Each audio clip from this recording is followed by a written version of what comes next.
Have you ever had a purple patch like the one Harry Wilson's having now? From about the age of 19 to about 30. My whole career was a purple patch, yeah. My stomach done about 100 somersaults. I was like, I'll be waiting for him in the tunnel. Yeah. I would put it on you in the tunnel. The song that makes you want to take your top off the most?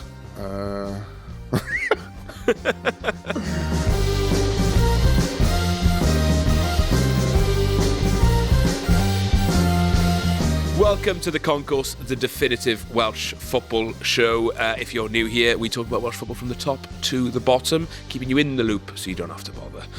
Today, we're joined by a very special guest, former Wales international, former Premier League footballer, media mogul. You've heard his voice a million times, no doubt, on TV and radio. It's Mr. Nathan Blake. Welcome to the podcast. No, thank you very much. Thank you, Ryan. Thank you, Gregory. It's been nice to be here. Good stuff. Just watching that cat in the background. Yeah, he's lurking already. Yeah. He's lurking already. Very cute. He's a good bloke. Yeah. He'll probably jump on the table at some point. Get stuck in. Yeah, he does that. He obviously likes mice. Yeah, he's a big boy. He's a big boy. Yeah. Fat shaming Larry. Poor Larry. Coming up, we've got we're going to look ahead to the playoffs, get Nathan's thoughts on how Welsh football's looking at the moment, and then we'll ask Nathan a bit about his career. And then we've got a little music section, which I know that you'll enjoy. Oh, okay. As long as it's not Taylor Swift Swiftie. Well, really does. Funny you say that. Yeah. Funny you say that. I've got a little gift. for you. There you go, mate. Merry Christmas. Thank you, mate. Yeah, the ultimate pee take. Right. Okay. Do you want to show it to the camera so we can see? Yeah. What's that? A little guide to The Taylor little Swift. guide to Taylor Swift. So what is this? I'm not. You're not privy to it, I'm not privy to the Taylor Swift. So Not a fan? Where were we, G? We were, good question. North Macedonia, Skopje. Yeah, so we were in Skopje, and I usually take music because I'm a music man. So I take my little Beats pill, and everyone says, once we've worked and done the job, go and get your music, Blakes, put it on. So done it, and there's probably about 10 of us, wasn't there? About 12 of us. Yeah. Having a good drink and partying, dancing, what have you, and then I gave him control of the speaker. Oh, Greg. Yeah, and the next thing is Taylor Swift is bumping out of the speaker, and I'm like, Love Story. Really? Massive tune. And then I said to him, like, do you like Taylor Swift? No. I love Taylor Swift. Oh, Greg. I was like, what? For real? I was like, come on. Yeah, no. So, that's sang Love Story, knew every single word. Yeah, and I just looked over at Blake and he was just sat there just shaking his head. Like, For balance. Yeah. Like, I despise Taylor Swift. Yeah, so. well, I don't despise her. She's just not in my sort of music collection. And I'm surprised the man with the name after a reggae icon is then into Taylor Swift. But hey, I love more music. So listen, I'll have a read. Maybe maybe it'll there'll be change. something I can shake off there. Good. There we go. Glad we got that out of the way. Yeah, the elephant in the room. Gone. Early doors. Yeah. Right. This is what you get for coming on. You don't get paid. Yeah. You do get a Taylor Swift. We will learn something. Absolutely. Well, it's a big year coming up in Welsh football. It's been a big year just gone. Obviously, the World Cup is on the horizon. First question is, Blakey, are we going to be at the World Cup? Ooh, it's going to be touch and go, I think. I think a lot of people thought in the beginning we would go automatic. I thought North Macedonia gave us a hell of a run in it to the last. I think the way we wiped them out in the final game was incredible. But it's going to be difficult, really, really difficult. And it's 2 games to get there. And I keep saying to people, it's, a lot of people like jump on Rob Page for performances at World Cups and stuff like that in Qatar. And I always say, but you were there. It'll be, you'll notice the difference if we're sat at home watching it rather than being in America or Mexico or Canada, right? So you got there to be able to perform poorly, but you got there. So you're part of the celebration, you're part of the first fortnight and first 2 weeks, and you see everybody, the fans, the celebration was fantastic in Qatar. But, listen, I think what Craig has done has been pretty remarkable, if I'm totally honest.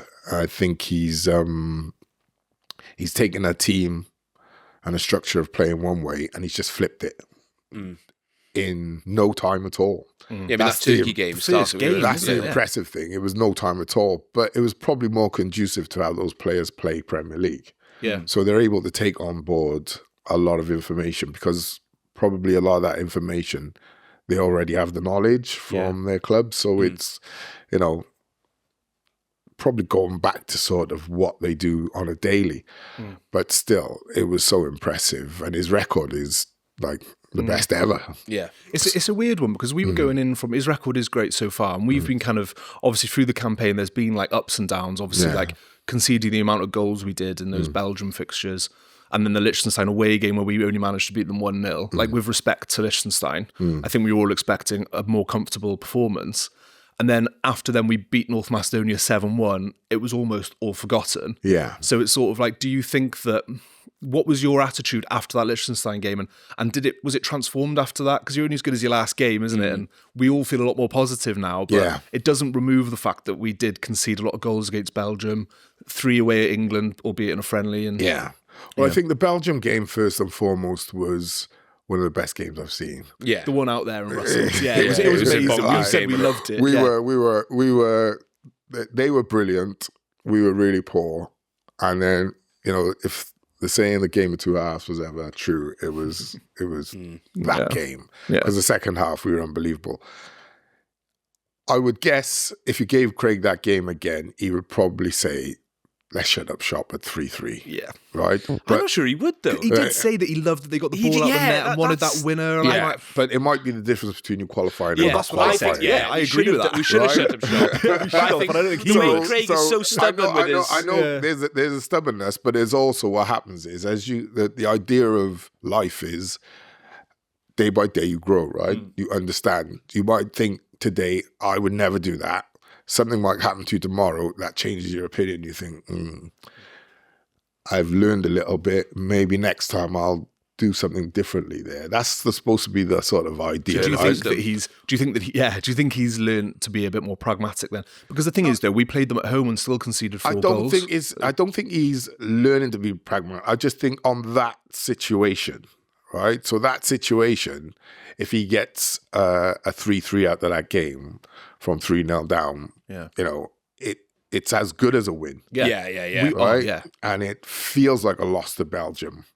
And it feels like a win to us. Yeah. Right? That's sort of the overriding feeling players would get, managers would get. So I think giving it again, he might say, no, I wouldn't, I'd just go for it. Yeah.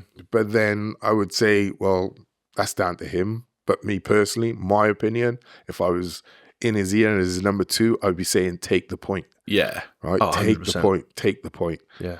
So imagine if we'd won 4-3 then. Yeah, I mean, but that's the way he thinks, right? Imagine if we had got the 4th goal, right? Yeah. The Liechtenstein game, I wasn't that disappointed because it was just a fantastic place. We had a nice time. It's a beautiful place. It's a beautiful place. But no, the result, I wasn't disappointed in it. I was more disappointed in how we played rather than the result. Yeah. And that's what I think football's about. It's you can play brilliant and lose, and you can play awful and win, right? So I always say it's about performance, and the performance was okay. Yeah, it wasn't like stand out. And there's a psychological thing in sport, I suppose. When you know you can beat someone, you don't mean to disrespect or take the mick or anything like that, but you don't go into that sport, that game, that fight, whatever it is, with the same sort of adrenaline. Adrenaline is something that's great within. I don't know how you would enhance it or whatever. So I thought the Liechtenstein game was, it was disappointing, but we done the We job. got the 3 points. Yeah. It was kind of similar to that Andorra in lots of ways. That Andorra away in the build up to 2016, wasn't it? Yeah. You know, we were lucky to get that win, but and then you're not going to play great every game. exactly, No. and we went on to great things. And sometimes it's hard to play against those teams because they don't let they just shut up shop. They just set up not to get beat, so it's easy to stand and go, "Oh, you should do this and you should do that," but it is difficult. And if that goal that we scored in the first half wasn't ruled out for offside, we probably would have gone on to add another couple once the pressure's off. Then, isn't it? But, So I think the run of games, the England game, I kind of put down to experience because, again, I'd say there's some games you've got to understand that if your opponent's better than you, right, you can say, look, we're going to do this, you're going to do that. But I think at some point, I always allude to like boxing. So if I'm ranked number 5 in the world and I'm fighting someone who's 105 in the world, that adrenaline, that approach to the fight isn't going to be the same. But if I'm fighting number 1 pound for pound, I have to give him a bit more respect. I can't weigh into him the same way as I weigh into, You're just going to get sucker punched. Like, Well, Mike this is Tyson, it. Trevor Burbick. Don't pay Mike Tyson no respect. Mike Tyson sparks you clean. Yeah. Well, yeah, you're right. And also we see more and more now that those kind of lesser teams are much better at being organised than they used to be as well. what Like, they you are. saw Macclesfield beating Crystal Palace in the FA Cup. Well, we heard the Liechtenstein manager's interview after the game, right? And it's all about just keeping the result, keeping the score down. If we can, like, the score line was a massive success to Liechtenstein. Yeah. It was a step forward in what they do. Yeah. Performance-wise to us, it was bang average for us, right? We knew, like, okay, we just get it out the way, get it done. It's a win. But I think no one expected us to beat England. No. If I'm totally honest, I think they might have thought because of the way results had gone previously, we would have given it a better shot. And I thought we didn't have a Canada was a bit of a sniff, which shot was- as well. yeah. We were poor against England. Yeah. Again, I would say we were really poor against England. But I think a lot of people thought, oh, the bubbles burst in. Yeah.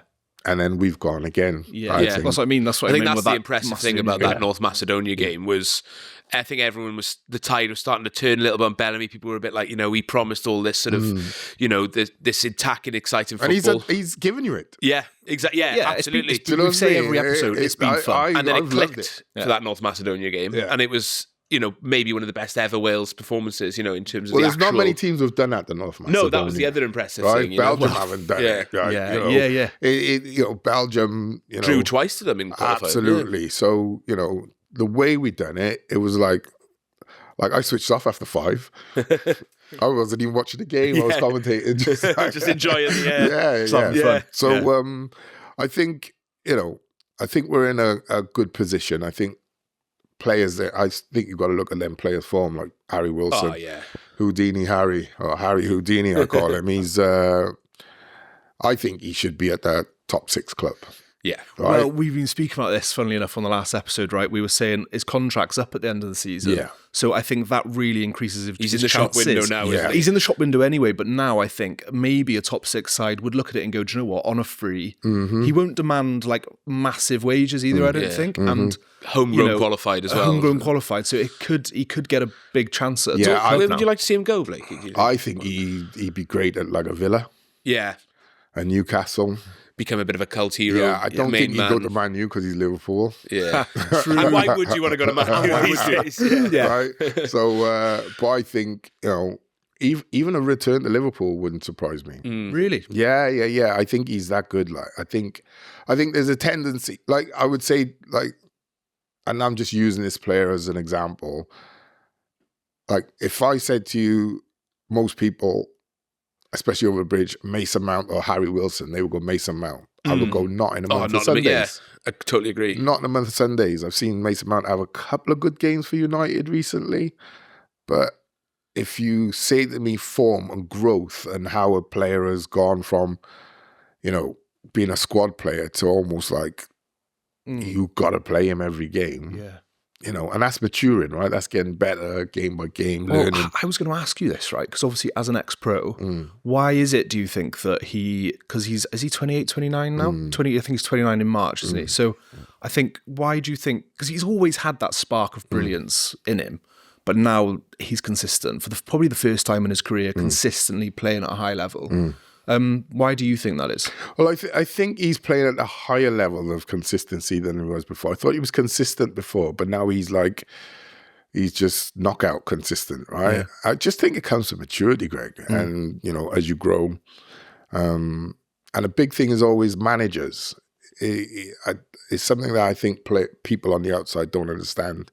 If a manager loves you as a player, you play sort of with no baggage, no worry, no weight. When a manager is not having you, it's a nightmare being at a football club. Yeah.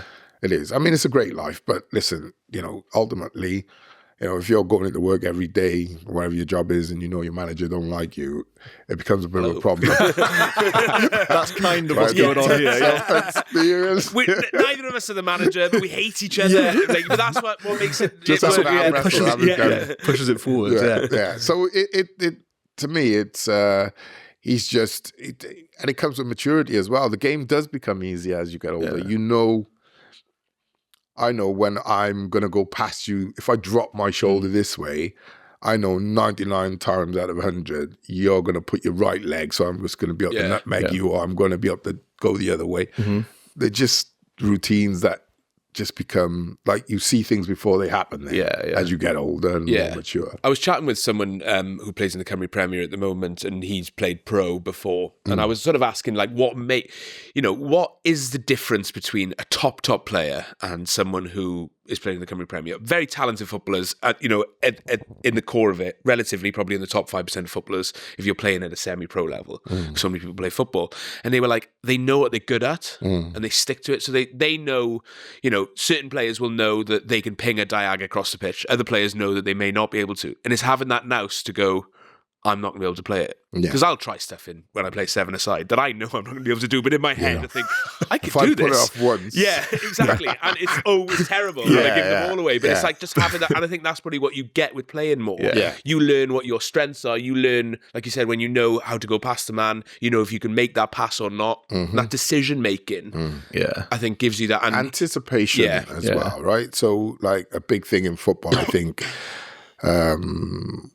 which is relatively overlooked by the everyday fan, is anticipation. If the ball is in flight there and I'm a midfielder, and 9 times out of 10 I can see where the defender is, and my experience tells me he's going to head it into that area, or he's going to head it into that area, simply because of the way he's backing off and struggling on his body shape and things like that. So that's another thing I think that improves. And like, when you get to my age, you stop playing because your brain is full of all this anticipation and understanding and one step ahead, but your legs are like 9 steps behind. Yeah, that's such a common thing, isn't it? So we used to, me and my mates, we used to play on a Sunday against our kids and stuff like that, and I don't play anymore.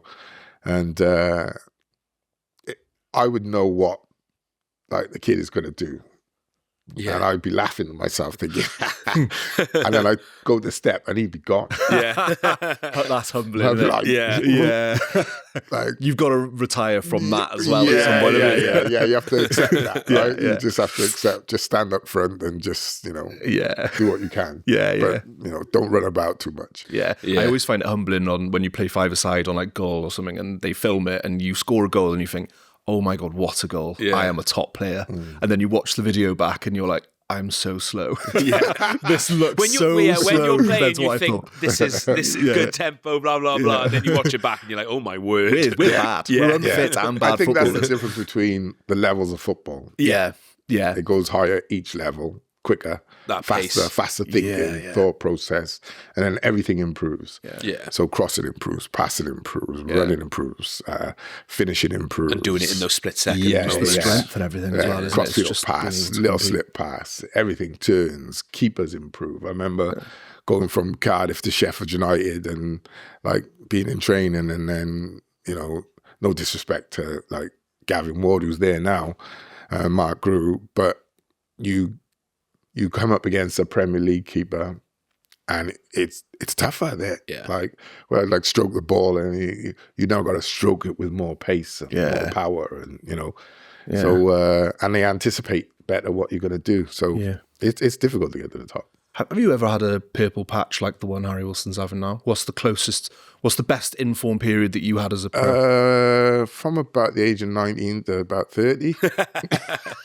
My whole career was a purple patch, yeah. That's a typical ex-pro thing to say as well, isn't it? Elite mentality. Yeah. I mean, you know, it's you don't get moves and get sold if you're not in a good vein of form. And the game is difficult.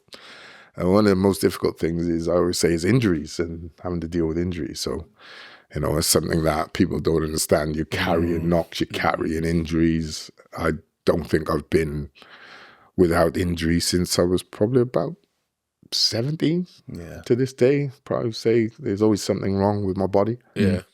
So, can relate. Yeah. Gregory Peck. In terms of the actual playoffs then, Bosnia and Herzegovina in the semis, and then either Italy or Northern Ireland in a final, or a dead rubber friendly, which would be a right laugh. Bosnia, probably one of those sides in that pot that was probably one of the worst to come out, I think. They're going to be a difficult side to beat, I don't think anyone can say, none of us are going, oh, yeah. Yeah. But then none of us are going, oh, no. I mean, it depends what Wales turns up, doesn't it? Is it the team that plays against Liechtenstein, or is it the team that plays against North Macedonia? Yeah. That would, you know. Have we become the team that it depends which one turns up? No, I'll tell you which one turns up, is the North Macedonia. Yeah, it's got to be. Right, because I think the two friendlies and the Liechtenstein game are probably the only three you can point at and go, and a half against Belgium, disappointing. Yeah. Right?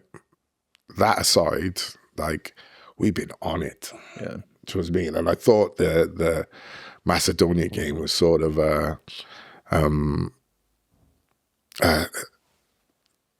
tell everyone to stop doubting us. You know, we can't play up here all the time. Yeah. You are going to have little dips, but your general average is higher than what it was. So I think, you know, the two games, I wouldn't want to face us, put it that way. Yeah, no, I don't think, and being at home as well, you know, it makes such a difference. Wow, we are frightened. Yeah. You know, like you mentioned the Turkey game when Craig first took over. I remember doing the commentary and being in the stadium. I remember the fans were quite like, well, let's see what's going to happen then. Yeah. And then immediately. And then it was like, no, it was like 10 minutes, okay, this is okay. And then 15 minutes, this is good. And 20 minutes, it was like they just lost it. It was like, that's what we're on it. Yeah. This is unbelievable. Like, this is a total sort of 180. We're totally different. So Belgium, I've seen us turn over at home. You know, top teams, Turkey, I've seen us do well. I remember, I think it was Republic of Ireland once. One of Giggs' first games. I think 4-0, we turned them over. When we need to, we are brilliant at home. Yeah, and I think that experience in previous playoffs, previous big games, you know, like you would have been playing with players who had been in all those heartbreaks, you know, throughout the 90s and the early 2000s. Whereas now you've got players who have qualified for World Cups, qualified for Euros, played in, and then also had the heartbreak of the Poland game, so they know now the difference, and you know, in those sort of games, I think there's a bit more sort of qualifying nous in this team now. You look at the Spanish team; they've been there and done it, haven't they? I think that's why, you know, like getting over the hill of qualifying for the first time in 50 or 60 years was such a big deal, because it becomes habitual, you know, you muscle memory, understanding. You go into these big games not with the dread of, come on, don't lose. Yeah. You go in with, well, we'll do what we done to Turkey, or we'll do what we done to Republic of Ireland, or we'll do what we done to Belgium, or we'll. Do you know what I mean? You've got all of these great sort of reference points. Rather than, I think for so long it was the Paul Bolden penalty. Yeah, it was always that. Like, which is, I always think is totally unfair because, you know, a game's about 90 minutes, not about like one opportunity. Do you think that weighed on the players that you played with who had been in that team? Yeah, for sure. I don't think that it's not a weight. There was almost like an understanding, almost like we were like cursed in some way, right? That's it. Like, is it negative mindset? Yeah, we get to a certain point and then it all goes wrong. And you know, you didn't focus so much on the mind then. But if you keep telling yourself that, then, you know, it's self-fulfilling, really. Do you know what I mean? And to me, I think that's what used to happen a lot. Because if you look at some of the teams that I played in with some of the players, and you think, how did that not go to the World Cup or European Championships? Like, but yeah, I always say if we were American, then we would call it a curse. They're much more into their curses, aren't they? Yeah, I think they would call it yeah. because when you think of 1958 and the way we qualified, we were the only ones who were willing to play Israel, weren't we? Yeah. So sort of through the back door.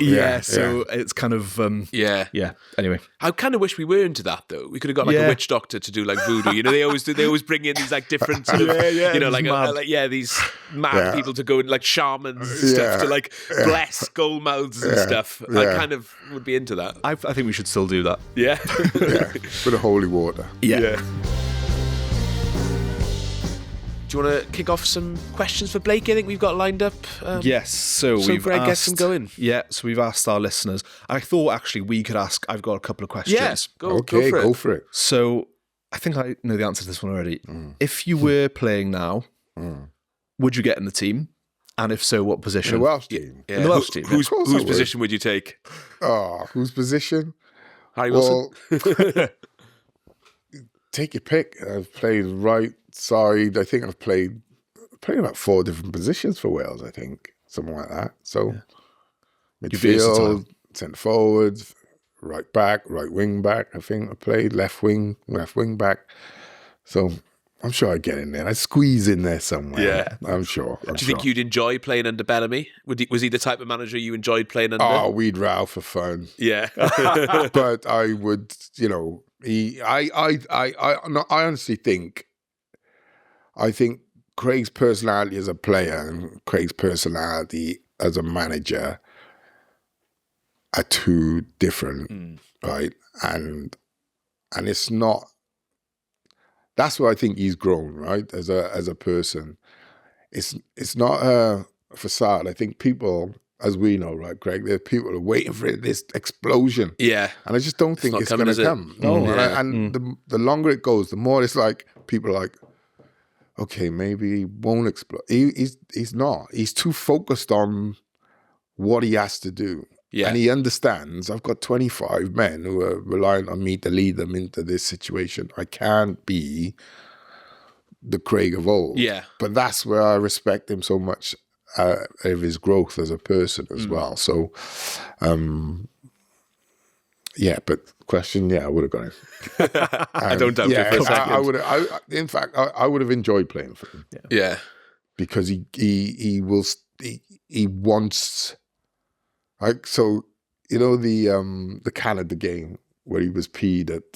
Jesse Marsh, yeah, those things get me. Yeah. Do you know what I mean? So, I don't know where that would have riled you up. I don't know if it's a council estate thing or what, like, but it's that chip on your shoulder, siege mentality. Yeah. I was doing the fighting Cardiff game on the weekend, Leyton Orient, and their captain Archibald had like grabbed one of our players' shirts for ages and ages.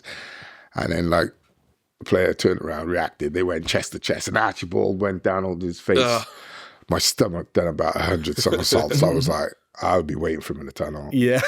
I would put it on you in the tunnel. And then you'd really be able to hold your face. I need something to hold, like, you know what I mean? Because I don't like that. That's like trying to get a play. When you've done so blatantly wrong as well. So, no, with all the cameras on you as well. I don't know how people think they can get away with it. Yeah. I think, like, so I don't get on with managers like I didn't get on with managers like Bobby Gould and people like that. Did anyone? Well, it's very difficult. You weren't scrapping him in the training ground. No. I left that to one or two others. I try to keep that. I let them tell that story. But no, I think I would have gone with Craig. Yeah, good. Because I get on with him as a person. We always have. Yeah. We had Similar background. when I was young.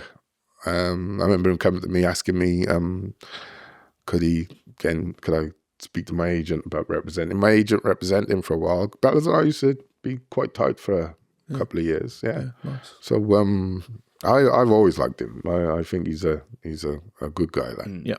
Do you think then, obviously, football changes a lot, and like, you know, you played in an era which is very different to the one now. And the dinosaurs. Yeah, not quite. You were playing like, you know, half back in a WM or something. Swim for the tactics nerds. Took my ball.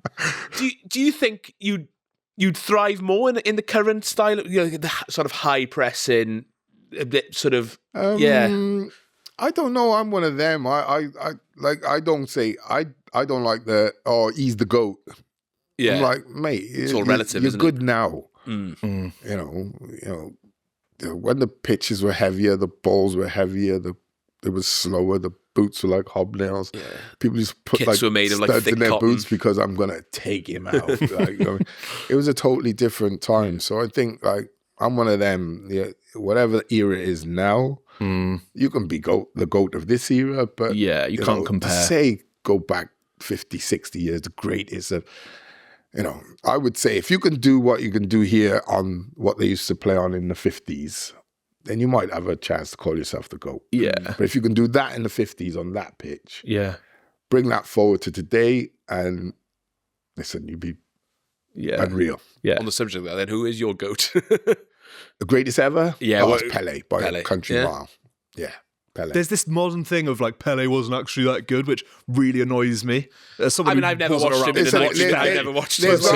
There's not as much footage, but when you do see the footage of what that man done, I would say, well, he kind of invented skills. Yeah. Right? He invented, like they say, the Cruyff turn. Right? Like those guys were doing it way before Johan Cruyff in Brazil. Like, you know what I mean? It was almost like if you look at the history of football, the Europeans almost looked at the South Americans as like lightweight, sort of tricky, like to do keepy ups on the pitch. You know what I mean? Yeah. And it wasn't until they started, you know, realizing actually these boys are quite tough as well. Yeah. As you would know if you watch UFC, the Brazilians are tough. Yeah. You know? What else we got, Greg? What's your biggest regret from your footballing career, if any? Biggest regret is it's not a regret, so to speak. It's I wish it had happened, but I understand it didn't happen. That was signing for going to Liverpool and the Kenny Dalglish, and it didn't happen because of the Hillsborough disaster. So it was after the event, and Kenny had gone to a lot of funerals, and you know, he retired from football for a while. So it's hard to me say it's a regret, right, because of the circumstances. But it's also it was a proud thing for me because I met him a couple of times at Blackburn, and he would always speak to me, but I never knew him. And then I was at what was it called? The Match, the charity game. Right, okay. So I met Darren Campbell, the sprinter. He's playing that celebrity match thing up at Newcastle. Yeah. And it was myself and Adi Littlejohn, who was one of my best muckers in football. We went to watch, and then we were in what's the hotel called? I can't remember the name of the hotel.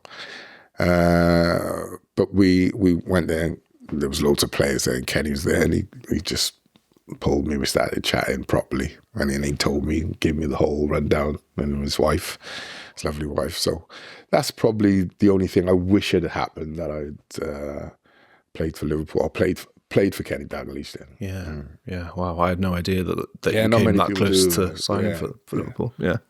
That's mad. Another one, this one's from Aaron Hill. Aaron Hill. As one of the great underrated footballers turned actors, which Welsh footballer does Blakey think missed their true calling in Hollywood? Welsh footballer in Hollywood. And I didn't know about your kind of acting background, actually, because when he sent that question done in, a I had a lot. little look. Yeah, you've got a few. Lived lives. I got a portfolio. So it's acting. I would say Dean Saunders, probably. Oh, yeah? Yeah. I could see him in like a... Comedic. Yeah, in an Adam Sandler film.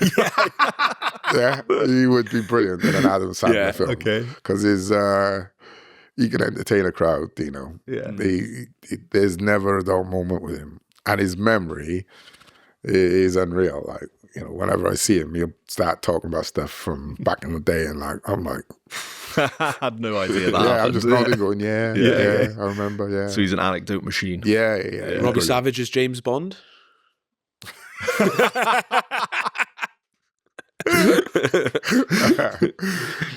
would make the best Bond out of any Welsh player, past and present? I think Ramsey might have a Bond. Ramsey's He's got the handsome look. enough. Best Bond. Gary Speed would have been a good Bond. Cookie. Oh Yeah. He's got the wits and Yeah. and the sort of And the handsome aggression. charm. He's got that edge. It's a And great he's shout. a big boy. Yeah. So he'd rough you up and all that. So I'd say Cookie. Yeah. A Swansea boy as James Bond, that would be entertaining. The accent would be brilliant. Imagine. I wish I could do a good impression of Yeah. but I'm gonna... face in. Absolutely. I want to mention, we were talking before, you'd mentioned that you used to go out in Wine Street in Swansea whilst being a Cardiff player, and I'm sure you've probably got many a tale that probably aren't for public from Wales trips over the years. Yeah. But, you know, it was a different time when you boys used to go away, you know, in the 90s to some, you know, mad places over the years. Obviously, Wales Away is this huge thing now where people, you know, thousands of people go wherever Wales play. But, you know, you went to some of those, you know, countries that are, you know, post-Soviet Union, post-Yugoslavia break, when they were very new countries and, you know, only a few hundred Wales fans would travel. You know. So, are there any standout trips from those times? Forget the football for now. No one wants to know about the football. What about the trips? Where were some of your favourite places? Oh, favourite. It wasn't. We went to Eastern Europe. Or least favourite places. Yeah. I think Moldova always stood out, was a tough place. Because you've got to understand, we used to go to those places and we used to carry our own chefs and our own food with us. So it was, you know, bottles of water and things like that. I mean, sometimes you couldn't get clean running water. Couldn't brush your teeth with the water and stuff like that. Like, I'm really fussy about, like, cleanliness and stuff like that. And, like, you know, the beds would be made up with stuff that your dad would use in the 70s, right? Yeah. And, you know, it wasn't clean. I remember, I think it might be in Yugoslavia or Moldova or Georgia, turning on the tap and the water running brown for a bit. And I was thinking, just what you want to see before football. And pulling back the sheets and thinking, I ain't sleeping in that. I like put my tracksuit on and just slept my tracksuit socks on the floor. Yeah. You weren't even getting battered when you all went over there. Terrible places to go. They were tough. They were tough in that sense. There was no luxury or anything like that. But I couldn't say there was any one standout. They were all like hard places to go. You didn't look forward to the trip then like you do now. You know, everywhere's quite nice now. Yeah, I know you boys enjoy going, and you're. Well, I went to Kosovo a couple of years ago. For the women's game. No. I went. A friend of mine, he's a human rights lawyer. I'll give him a shout out to you, Bowden. And we went over there. What a fantastic place! We went to Kosovo after North Macedonia for a night. So Absolutely good, fantastic, great food. Bill Clinton statue. Bill Clinton statue. Yeah, they got there's Bill a photo Clinton Way, I think, or something like Tony that. Blair Street as well. There's a photo of Charlie in front of the Bill Clinton statue. One of the boys has taken it and cut off half of Bill Clinton, so it's just Charlie stood outside the statue. Terrible photo. Yeah. Lovely as well. Lovely people. Yeah. Really nice people. And so cheap as well. Like, so affordable. And food and just. Listen.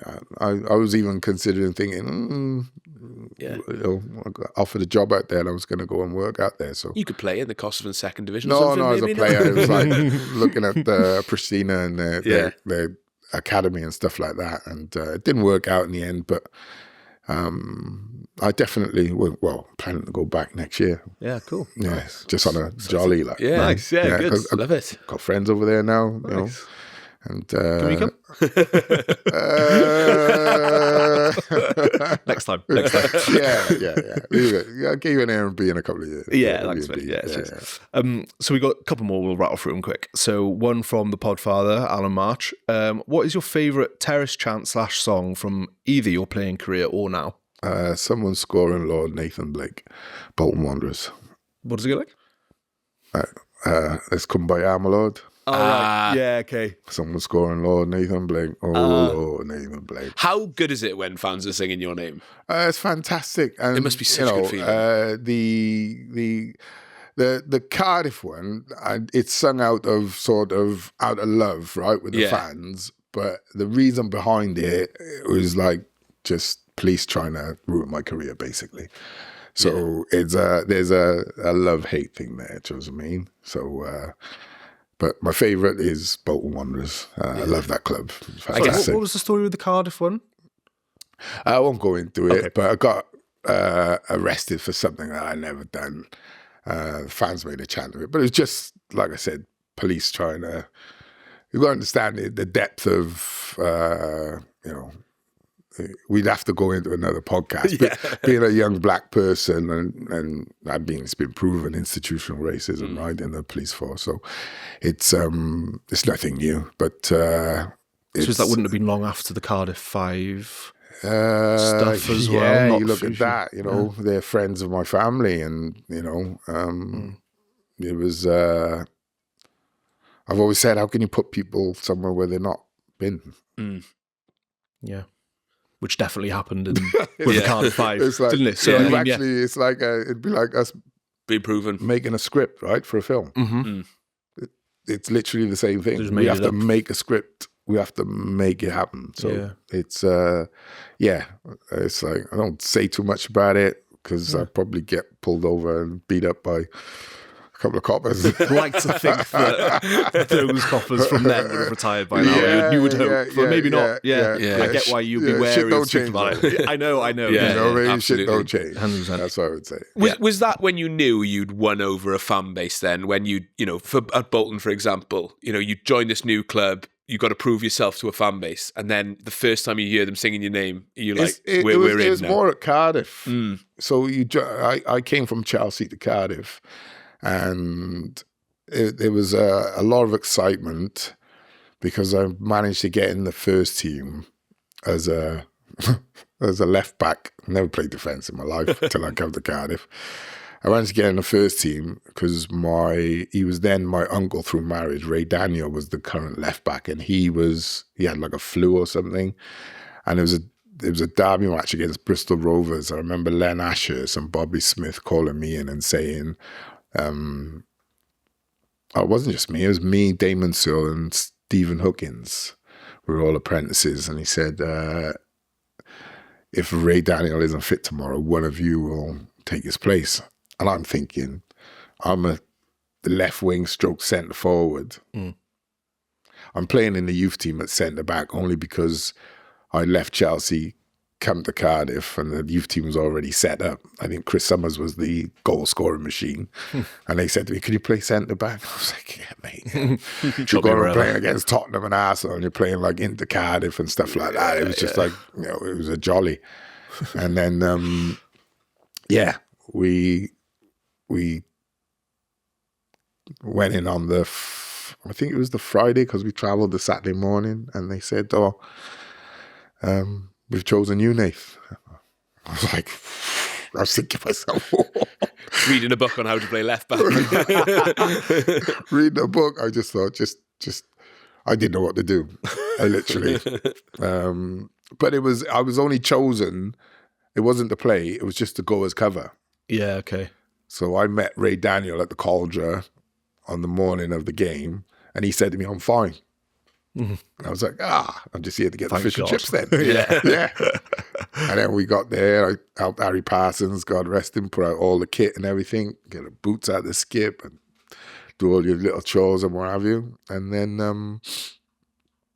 I was in the corridor against the radiator, catching a bit of warmth because it was freezing, and The manager walked past and went, this must have been about 20 past 2. Get stripped, you're playing. Oh, God. Dear Lord. Yeah. Ever been thrown in the deep end somewhere? Yeah. Where was it? Sorry? Bristol Rovers. Bristol Rovers, you did say, even Turton Park. Oh, I bet that was a nasty old day. Yeah. And so it was a derby, and I'll be honest, I didn't even know how to warm up.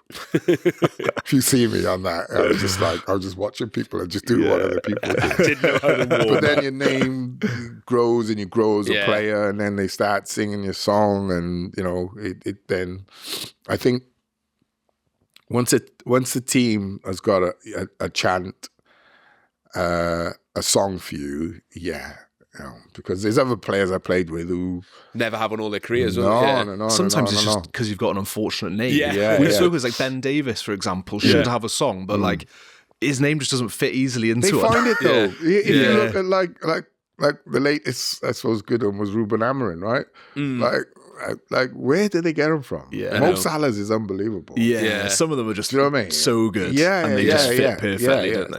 The way the fans come up with them, I think it's fantastic. It's an art form in itself, really. Yeah. I don't think I had one at Blackburn, Bolton, Cardiff, Sheffield. I don't know. I don't remember really, but I enjoyed my time there. Yeah, good. So last one then from our listeners. This one's from Boosh. It's not. His name's not actually Boosh. His name's Paul. But I don't know why he goes by Boosh. He goes but he's Boosh. Okay. Bougie. How do you compare? So you've been to watch Merthyr in the National League North. How do you compare that level to the Cymru Prem? I think it's a lot higher. I think the National League North, South, the National League. I think the Cymru Prem would struggle. I think Merthyr would win the over TNS, you reckon, as well? You reckon? Yes. What do you think, Ryan? I know he's disagreeing. I do disagree. I'm a Cymru Premier apologist. I think Merthyr would probably sit like they'd be a decent mid-table team. I don't know. It's really hard. Yeah, it's hard. Merthyr. I think they would be in the Cymru Prem. Yeah, I genuinely believe that. Like, I gotta love it, right? It's just my opinion, right? That's why we love the game. It's about exactly. What I would say is, it's hard to compare, isn't it? Because no, it's easy. Yeah, well, you haven't played the game. To be fair. I would say it's not about playing the game. It's about opinions, right? And I respect any man's opinion, any woman's opinion. What I would say is, the amount of players that come out of the Welsh Premier League for a start that are coming to the League 2 or National League, there aren't many. Yeah. Right? There's more now than there probably ever been. But how many of those players then get into League 2 and are successful? Yeah. Right? I would say the one I could say is Will Evans. Yeah, Lee Jenkins having a decent season at Newport at the moment. And Jenkins is centre back. But it takes a particular kind of player, doesn't We're it? at the bottom of the league, mind. Yeah, of course, yeah. Right? And even though Jenkins has done well, what I would say is I watch him and I can see he lacks, he doesn't have, for his size and stature, and I don't expect this from him because he's from the lower league, he doesn't have leadership quality. He doesn't know how to organise other players around him. Yeah. He's a big brute of a guy. Do you think that's a respect thing? Because he's come from a semi-pro I think it's game. a lack of experience thing. Right, yeah. And I think the longer he stays in League 2, that'll develop. That'll come, It'll be expected of him. But it's not expected of him now. I wouldn't expect of him coming from the Welsh Premier League, right? Because he's it's almost too much to be the leader and play your own game. Yeah. In a level where you've never played before. It's and then difficult. athletically. Right. Stepping up. Yeah. Stepping up. I can say I've stepped up from League 2 to League 1 to Premier League. It's difficult. And then Premier League to international. It's really, really difficult. So I think Jenks with another, say, year, maybe 2 under his belt, I would then expect to see him dominating, telling people, getting there. But right now, he's just focused on not making mistakes, getting through my game, playing well, which he is playing really well. He is a really Goes good back to what we player. were saying earlier about that decision making and just becoming natural and having that comfortability on the pitch. But I don't think there's a whole heap of players that can step up to National League and League 2. There's levels in the game, and they are what they are. It's no disrespect to anybody, of course, right? If you play in League 2, all your life, I don't say that's a diss or disrespecting. I'd say fantastic for you. Some players play in League One all their life. Some players play in the Premier League all their life. Some players float about between different leagues. I just think it's difficult for players to step up, right? Because I think, like I would say, would you say then TNS would win like the Isthmian leagues all the way through National League North or South, National League, and step in the League Two? I think TNS is such a difficult team to level because they've got the extra resources and the sort of the professional compared to everyone else. People. Well, the problem is then they're going into a level where they're matched. Exactly, and all of a sudden they're not the big boys anymore. No. I think they'd probably be a decent National League side. Okay. I think that sort of top... He doesn't believe you. Mid-table playoff chasing National League side. But you can only give me that... You can only give me TNS, can you? Yeah, I think there's a few that might push staying up in the National League, but... Yeah, I don't watch enough National League to know. I'm only really comparing what I've seen of Merthyr to what I've seen of the Cymru Prem. And like I've followed him work with Pen y Bont. Like young Lewis Twamley would twist. Well, he went to Yeovil and couldn't do it. Yeah, but again, Came to the Cymru Prem and couldn't do it with Ponty. That comes down to manager. Well, that's the other thing is like Merthyr at the moment, they're riding across the way. They've clearly got a great manager. Yeah. It's a great group. Yeah. So sometimes players can't play above their level. Yeah. So if a manager, like I said earlier, if a manager loves you, you're going to play for him. You just explode. If the manager comes and starts messing about, because I could tell you some stories of managers with some players. I've seen them. I've seen some managers do some bad things to players. But I think like the fact that he's gone higher, and he'll go again because he's. Ricardo Rees would be interested now that he's gone to Forest Green. And he scored twice in his debut, didn't he? So. Yeah. Did you not fancy going into a semi-pro game at the end of your career, or were you done by then? I had a little spell at Newport, done a friend a favour for a few weeks, but no, not for me. Yeah. Not for me. I think it's frustrating. I can imagine after being in the professional game and then... Yeah, it's frustrating that it takes a while to get your head around that. You have to accept that people don't see what other things that you would see or other players you played would see. So, it's... I think a lot of top X players find that when they coach as well. Yeah. And I mean, that's part of the problem, right? Yeah. Top player and you go to coaching at a lower level, it's the frustration of having to bring your thought process and your standard down, essentially. Standard of play, not of professionalism, but play down. Yeah. So you'll be aware, you've played for Wales, you've covered Wales enough to know that Welsh fans love getting their top off. It's like a phenomenon. Even if the game isn't that good, and we might have pulled one back to 2-1 and people are going tops off, there's just a passion for it. 3-0 down Wembley away end. Massive tops off scene in there. So we've got a feature. We're basically building a little playlist called Now That's Why I Call Tops Off, and we're adding songs to it all the time. So we ask our guests to add the song that makes them want to take their top off the most. I can imagine you were a tops off guy when you were younger. Yeah, do you have a tops off after scoring a goal, maybe? Once or twice. Yeah. Once or twice. Respect. It wasn't a thing really. And then, yeah. I think I'd done it at Liverpool when I scored at Anfield for Blackburn. Nice. So I had a all sport arms cut off vesting on. Yeah. Okay. So it was a bit like... Wasn't full tops wasn't off. Full, Ramsey, there's a bit like... For being purist about it, it's not a full tops off. It's more vest than tops off. Oh, he's found it! Look at that! Let's have a look. Unbelievable. Oh, how quick have you found that? Hang on, look at the guns on the boy. That is fantastic. Serious guns. Charlie Header Visuals. Fantastic. Who's that playing? Lee Carsley. Lee Carsley, when he had hair. Yeah. Oh my God. A little bit. Yeah. not loads. Great lad, Carsel. Yeah, so Charlie Header Visuals has just Googled Nathan Blake tops off and he's found it straight away. So there we go, that's good. We just need to quickly play the for jingle. SEO then, we can try and get higher There's up one than at Cardiff, I think. Cardiff City. Yeah, Charlie's on. More, I Play think. the jingle while Charlie's on it. Now, that's what I call Tops Off. Home of the best Tops Off anthems. There you go. So, yeah, what is your... Whilst Charlie had a visuals, looks for more photos of Blakey with his top off. What Promotion, Cardiff promotion.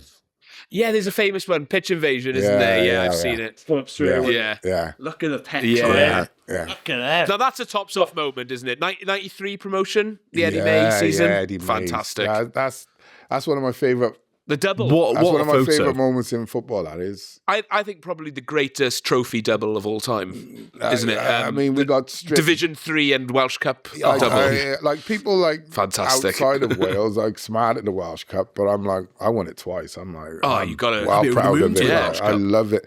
Played at Cardiff Arms Park, and yeah, I think we beat Hensford Town with English, which I never quite understood. Yeah. Yeah, I loved it. Yeah. Class. So what is your tops off anthem then, Blakey? What song? What Yeah, what song? The song that makes you want to take your top off the most. In a footballing sense? Whatever, Any really. sense. If maybe you're out and about and you think, whoa. Yeah. So I would you're say- in the club. A song that gets you going, essentially. I would say probably a bit of Tupac, something like that. Nice. Yeah, Tupac Shakur. I'm a Good. huge fan. Ghetto Gospel? Ghetto Gospel. What are we talking? We deeper cut. Picture Me Rolling. Picture me rolling. There we go. You don't know it, but it's All Eyes on Me, and yeah, it says That's what it says on the tin. yeah, Picture Good. Me Rolling. This playlist is getting more and more... Okay. Yeah. So what are you doing with your tops off here then? Is it sort of like the top is off, you're swinging it, you're Yeah. Good. Picture Me Rolling. Superb. Fantastic. That's great. What a great addition. You can see that, can you? Yeah. Yes, I 100% can. I want to see it in person, so in real Yeah. life. Okay. Next Wales trip, Greg's on with you. Okay. I'm going to get this on and I'm just going to look at you. You need that- no, it look. You need that on the loudspeaker, or you need a 1,000 fans to picture Me Rolling. If we qualify, if we beat Italy at the CCS to go to the World Cup, will you do it on the pitch after the game? What, take my top off? Take your top off. Oh, Picture hell me no. rolling. In the commentary CCS. box. Hell the no, commentary hell box. no way, Great no way. content, They man. put those Wales. little cameras on you now, so you can't even eat without. Like, no. Ofcom complaints from Yeah. BBC Wales. Why is the commentator got his top off? Why is Nathan Blake half naked on my TV? If Gary Lineker can do it, then so can Nathan Blake. That's what I think, anyway. Respect. Well, thank you very much, Nathan.